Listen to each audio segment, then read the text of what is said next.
Alhamdulillah nahmaduhu wa nasta'inuhu wa nastaghfiruh wa na'udzu billahi min shururi anfusina wa sayyiati a'malina may yahdihillahu fala mudilla lahu wa may yudlil fala hadiya lahu wa asyhadu an la ilaha illallah wahdahu la syarika lahu wa asyhadu anna Muhammadan 'abduhu wa rasuluh alladzi la nabiyya wa la rasula ba'da amma ba'd. Allah Ta'ala fi kitabihil karim a'udzu billahi minasy syaithanir rajim ya ayyuhalladzina amanu taqullaha haqqa tuqatih wa la tamutunna illa wa antum muslimun ya ayyuhalladzina amanu attiqullaha wa attiqur rasul wa ulil amri minkum fa in tanazatum fi syai'in farudduhu ila Allah war rasul in kuntum tu'minuna billahi wal yawmil akhir dzalika khairu wa ahsanu ta'wila. Wa qala Rasulullah sallallahu alaihi wasallam inni taraktu fikum amrayn lan tadillu ma tamassaktum bihima kitabullah wa sunnata nabi. Hadirin hadirat iman jamaah Masjid Al-Mu'min yang saya hormati, sidang tolabul ilmi yang insyaallah dimuliakan Allah Subhanahu wa taala. Alhamdulillah, dengan memuji dan bersyukur kepada Allah Subhanahu wa taala atas limpahan rahmat, nikmat serta inayahnya kepada kita semua. Pada pagi hari ini kembali kita dapat bermuajah, bersua, berjumpa setelah menaikkan ibadah salat subuh berjamaah. Bagaimana biasanya kita melaksanakan tolabul ilmi di masjid yang mulia yang kita cintai ini, di mana kita berbagi pengetahuan tentang al-Islam yang kita anut dan kita banggakan. Wabil khusus melakukan kajian ulang terkait dengan kaifiat ibadah Allah.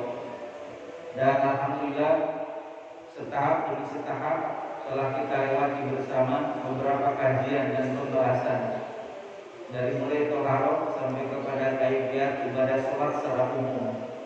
Dan kita sedang akan menuntaskan yakni kaifiat tuntunan tata cara ibadah salat berjamaah.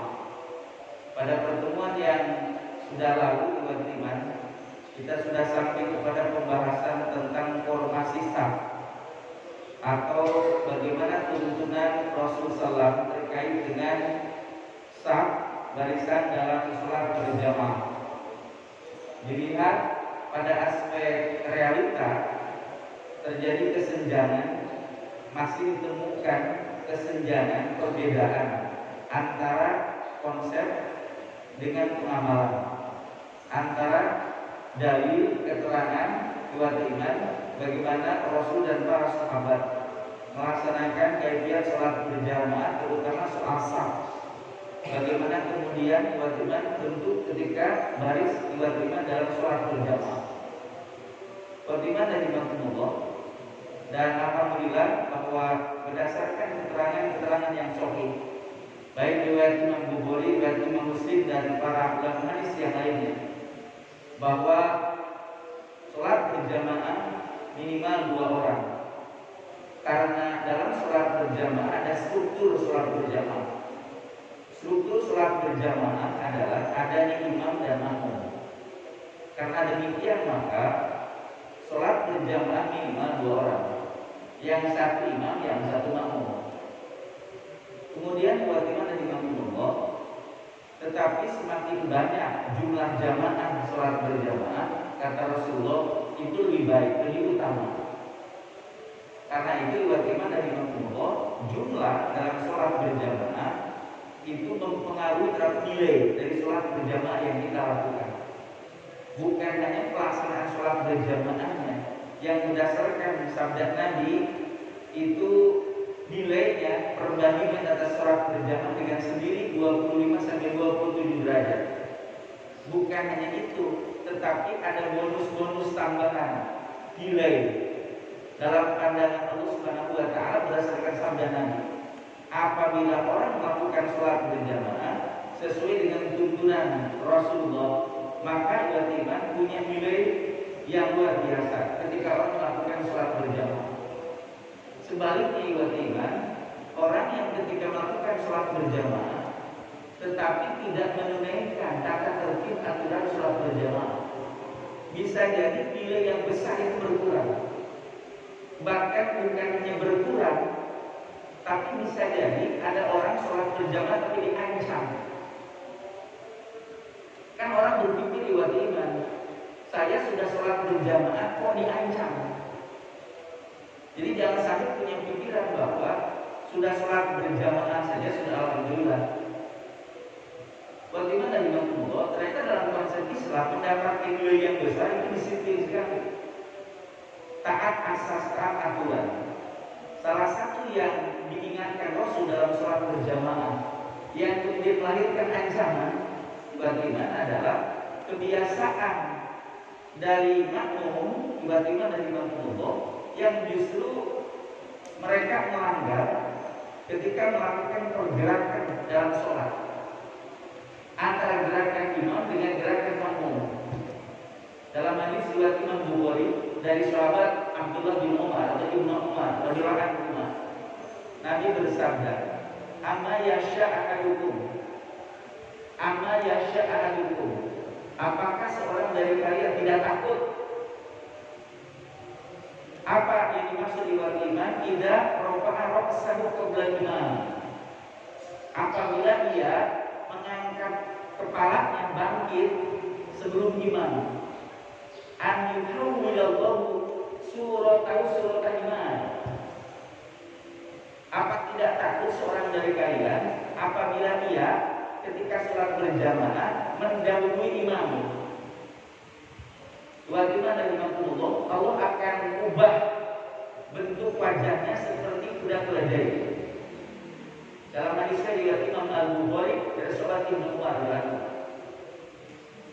Maka bagaimana imanullah? Nilai 27 derajat dari sholat berjamaah dengan bonus-bonus nilai yang diberikan Allah Subhanahu wa taala bisa menjadi rusak manakala orang melakukan sholat berjamaah, melakukan pelanggaran terhadap aturan sholat berjamaah. Karena ini buat iman, maka suka tidak suka, setuju atau tidak, bagi siapapun yang menghendaki nilai ibadah sholat berjamaahnya, bahkan ibadah sholat yang dia lakukan dari sholat fardunya itu mendapatkan nilai yang luar biasa. Bukan hanya pahala pokok, tapi juga ada bonus dari pahala dan nilai dari melakukan ibadah. Maka syaratnya adalah lakukan semua aturan dengan baik dan benar. Bagaimana dari makmullah? Nah, lihat realita kenyataannya buat iman itu masih saja ditemukan hampir 90% orang melakukan sholat berjamaah, melakukan pelanggaran sisi itu. Bagaimana dari makmullah? Maka Rasulullah memberi tuntunan yang dimaksud dengan supaya tidak terjadi pelanggaran yang tadi itu bagaimana? Nanti kita ketemu dengan pembahasan terkait dengan apa yang mesti dilakukan oleh makmum dengan imam. Karena kita masih membahas tentang saf. Setelah membahas tentang saf, insya Allah kita akan memperhatikan, mengkaji bagaimana Rasul menyusun saf barisan dari jamaah dengan keragaman dari jenis orang yang berjamaah. Dari mulai dilihat pada aspek kredibilitas iman, kemampuan, keilmuan, sampai kepada urusan umur, usia beriman. Dari sisi bagaimana kemudian anak itu sudah mengerti sholat dengan orang yang belum mengerti sholat, ketika diformasikan di dalam bentuk sholat berjamaah. Insya Allah nanti kita akan melengkapi dengan asap itu sebagai pengantar bahwa begitu pentingnya dalam melaksanakan ibadah kita berdasarkan ilmu, karena ilmu itu menjadi penuntun, menjadi petunjuk, menjadi guide, menjadi bimbingan buat kita agar melakukan satu ibadah sesuai dengan apa yang ditetapkan Allah dan Rasulnya. Yang dengan sesuai, maka itu selalu syarat diterimanya amal ibadah itu, bahkan menambah nilai daripada pahala dan nilai ibadah yang kita lakukan. Bagaimana dari Allah? Dan ini terkadang kita praktikkan masih abai. Di masyarakat kita masih abai terhadap aturan itu. Bagaimana di Allah? Jadi bagaimana orang melakukan ibadah sholat berjamaah? Pengetahuan yang benar. Inilah pentingnya kemudian kita senantiasa semangat untuk bisa berbagi pengetahuan dalam rangka bagaimana kemudian kita meyakinkan kepada amalia kita yang sudah benar yang kita lakukan. Yang kedua, kalaupun ada sesuatu yang kita belum tahu, maka ditambah pengetahuan. Kalaupun ada sesuatu yang mungkin masih bingung dalam menerapkannya, maka majelis ilmu ini mudah-mudahan memfasilitasi agar kebingungan itu menjadi hilang, menjadi sebuah penjelasan. Nah, bagaimana dari Allah? Kata Rasulullah, Innama ju'ilal imam yu'tamami. Dijadikan imam itu diikuti. Fa'idha kabaru fakabiru. Apabila imam takbir maka takbirlah. Wala kabiru hatta yukabiru. Jangan kalian takbir sehingga imamnya takbir. Itu yang dimaksud dengan pelanggaran yang terjadi, yang tidak mengikuti kepada aturan itu, yang dimaksud hadis yang pertama. Kerap kali terjadi ketika sholat berjamaah, namun tidak sabar. Jadi dalam sholat berjamaah itu dilatih kedisiplinan, tiba-tiba mengikuti taat aturan. Coba Bapak kalau dulu ketika belajar baris berbaris, lalu komandannya bilang siap, baru siap udah gerak, kira-kira pelanggaran enggak? Bagaimana dari Imam kalau Bapak barisnya kayak gitu disuruh push up terus Pak sama komandan? Karena apa? Gerak itu baru dilakukan setelah ada kalimat gerak. Jadi masih siap, udah gerak. Nah dalam sholat berjamaah itu banyak yang seperti itu Pak. Saya menyatakan banyak karena saya juga sering jadi makmum Pak. Bagaimana dari makmum dan ketika sholat berjamaah yang jumlahnya Pak semestinya penuh. Misalnya saya sholat ketika tugas di Alimah Sarinah, itu kalau dulu tiba-tiba itu satu masjid itu penuh karena memang kan karyawan dari berbagai tempat kalau masuk di situ. Nah ketika saya jadi makmum kan kelihatan ya Pak di depan tiba-tiba ya kita sholat itu ketika kita berada di belakang, ketika kemudian terlambat tiba-tiba karena kondisi perjalanan tak sampai kemudian dilakukan sholat berjamaah, tapi tidak ketinggalan. Tidak jadi masbuk beriman. Nah setiap kali terjadi perubahan gerakan itu ya perasaan itu yang kemudian melakukan sesuai aturan itu sendirian gitu Pak. Karena apa? Ketika imam bilang Allahu Akbar baru Allah sudah pada bergerak. Ini bisa dibayangkan kita melakukan gerakan setelah terdengar akbar, setelah bar baru kita bergerak. Sementara kebanyakan orang beriman sebelum akbar sudah bergerak. Jadi kalau dihitung 95% dari jamaah yang banyak itu melakukan pelanggaran di sisi itu. Pertanyaannya adalah apa penyebabnya? Bayangkan kepada ilmu. Jangankan orang yang mungkin akses pengetahuannya tidak banyak, alias belum memahami tentang itu. Orang yang ikut ngaji saja masih melakukan pelanggaran, kenapa Pak? Karena melakukan perubahan dari satu kondisi ke kondisi lain itu tidak mudah. Bagaimana orang yang sholatnya biasanya begitu, terus dapat pengetahuan Pak, ternyata yang dilakukannya salah, lalu dilakukan perubahan, itu tidak mudah melakukan perubahan. Artinya bahwa melakukan perubahan itu harus ada tahapan. Satu, kalau orangnya mampu Pak, dia akan mawas diri setiap kali dia melakukan sholat, dia ingat sama kesalahannya dan dia harus memperbaikinya. Dia harus sabar ketika melakukan pergantian gerakan. Pokoknya sebelum imam bilang akbar, dia tidak bergerak. Yang kedua, bagi orang yang mungkin agak kesulitan Pak, melanggar terus, tahu tapi melanggar terus, harus ada bimbingnya. Dilatih orang tersebut supaya tidak melakukan pelanggaran. Nanti kalau sudah terlatih, sudah biasa, baru ditinggalkan. Gak pula pengawasan. Itulah fungsinya adanya tarbiyah, adanya bimbingan. Yang disebut tarbiyah adalah membawa seseorang melakukan perubahan dari satu kondisi sampai pada kesempurnaan. Itu disebut tarbiyah. Dan Rasulullah melakukan itu. Bukan kepada sahabat yang katakan lebih dekat kepada oleh beliau, sahabat yang mungkin ia jauh pergaulannya dengan Nabi. Bahasa orang bilang ya orang biasa, bukan orang yang kemudian dianggap sebagai elit beriman. Ketika melakukan sholat salah, Nabi tegur, irji baina kamu bersolat.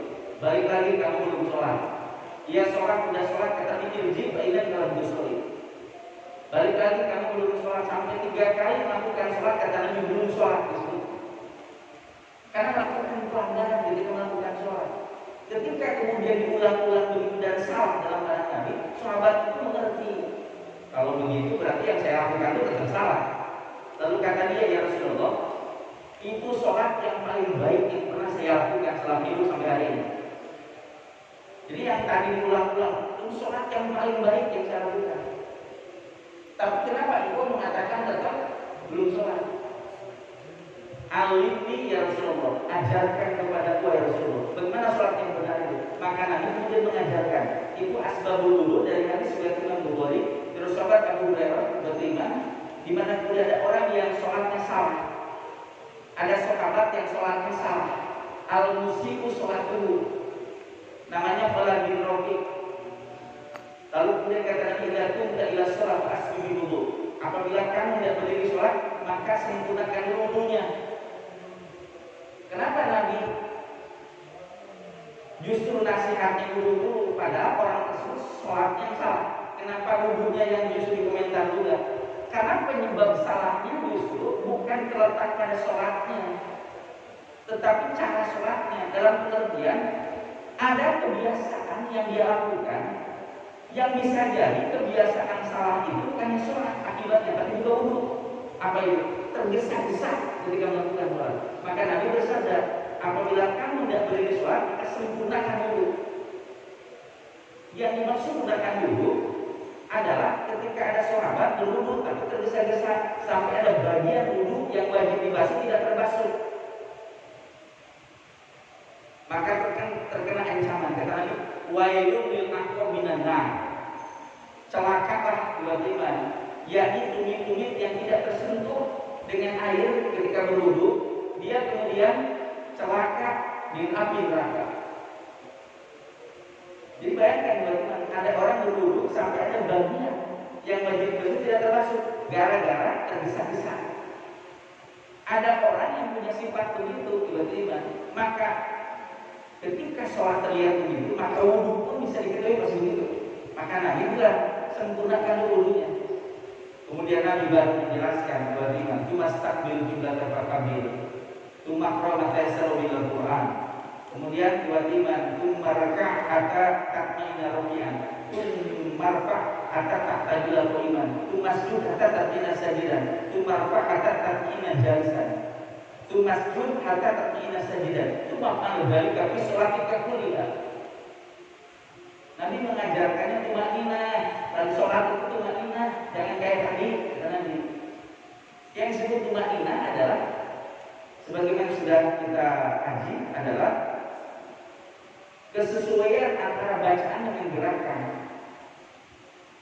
Jadi jangan sampai kemudian sebelum berada pada posisi gerakan sholat, misalnya ketika kita ruku beriman, kalau posisinya belum betul sesuai dengan aturan, jangan baca dulu. Dan kalau bacanya belum selesai, jangan bangkit dulu. Itu yang disebut tumaninah, selaras antara bacaan dengan gerakan. Nah, sahabat yang tadi sholatnya nggak selaras antara gerakan dan bacaan.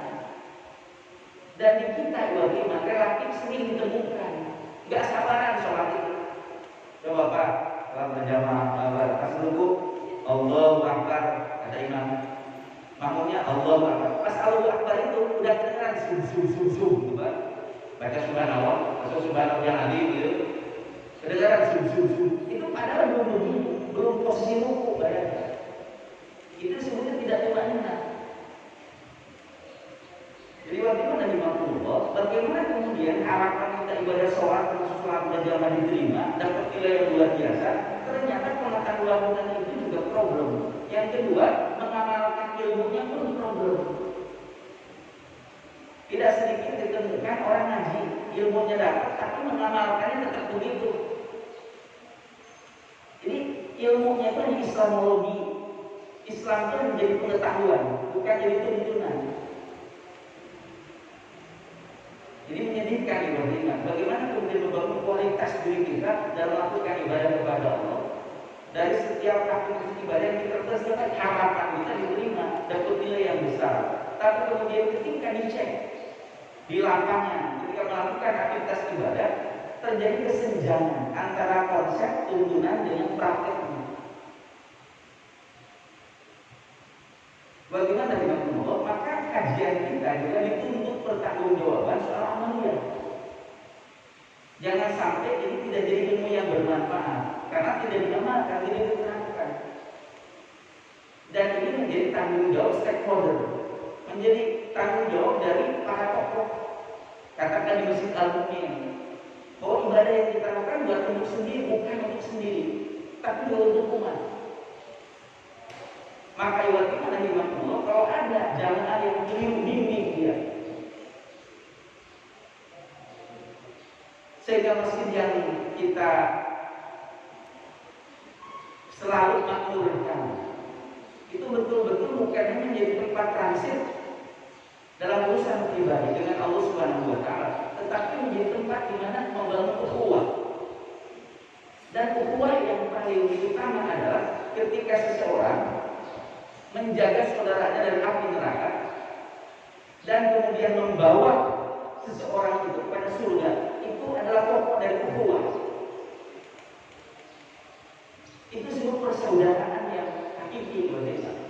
Makanya disebut dalam surah Al-Asr bahwa kehidupan manusia iman itu akan selamat, tidak merugi kalau mengisi hidupnya dengan iman, amal soleh, dan memiliki pergaulan yang kondusif, pergaulan yang bisa menjaga iman dan amal soleh dengan cara saling mengingatkan untuk menetapi kebenaran dan saling mengingatkan menetapi kesabaran. Itu disebut adalah ukhuwah yang hakiki, yang sebenarnya.